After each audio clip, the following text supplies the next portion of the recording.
Les sujets du jour de la revue fiduciaire. Premier sujet de notre JT.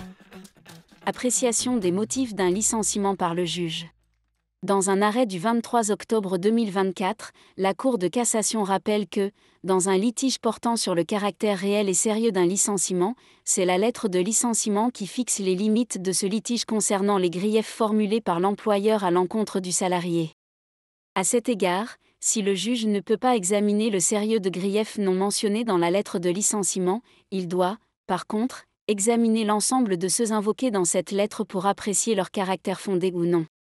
Et le fait que l'employeur ne reprenne pas un des griefs de la lettre de licenciement dans ses conclusions adressées au juge ne change rien à la mission de ce dernier.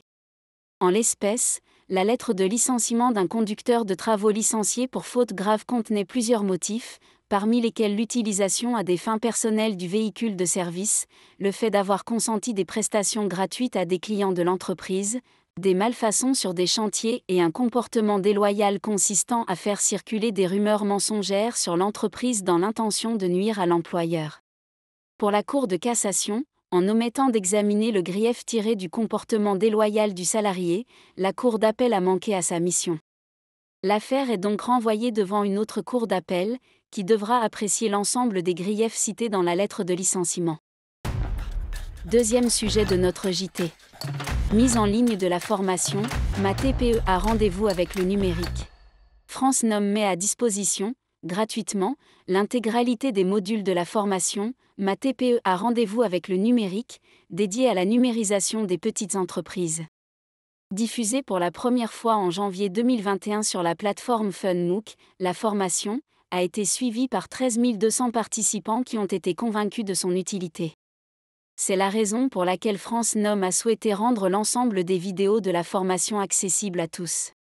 Cette formation en ligne, composée de 4 thèmes et 17 vidéos pédagogiques, s'adresse aux chefs d'entreprise, commerçants, artisans, professions libérales, pour les aider à passer au numérique et à en tirer parti pour se développer. Elle ne demande aucun prérequis. Les 4 thématiques abordées sont les suivantes. Le numérique, ce n'est pas catastrophique. Pour s'organiser, le digital, c'est génial. Informatiser mon métier? C'est le simplifier grâce au numérique. Ma stratégie commerciale? Une réussite digitale. Chaque thématique est elle-même découpée en 4 vidéos plus une vidéo bonus sur l'importance du bon traitement des données personnelles. Chaque vidéo permet de répondre à une question clé sur la transformation numérique de son entreprise.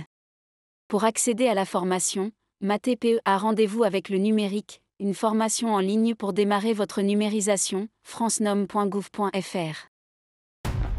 Troisième sujet de notre JT. Régime fiscal de faveur des BSPCE. Les dirigeants et salariés de jeunes entreprises innovantes ou de start-up peuvent se voir attribuer un droit de souscription des actions de leur société à un prix définitivement fixé lors de l'attribution.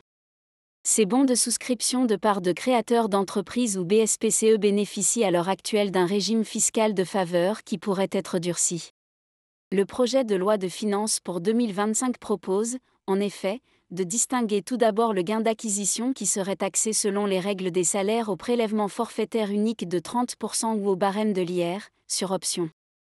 Le gain de cession serait, quant à lui, taxé selon les règles des plus-values mobilières au taux de 12,8% ou au barème de l'IR, sur option, ainsi qu'aux prélèvements sociaux, sauf éventuel sursis ou report d'imposition. Ces dispositions pourraient s'appliquer aux cessions de titres souscrits en exercice de BSPCE réalisées à compter du 10 octobre 2024.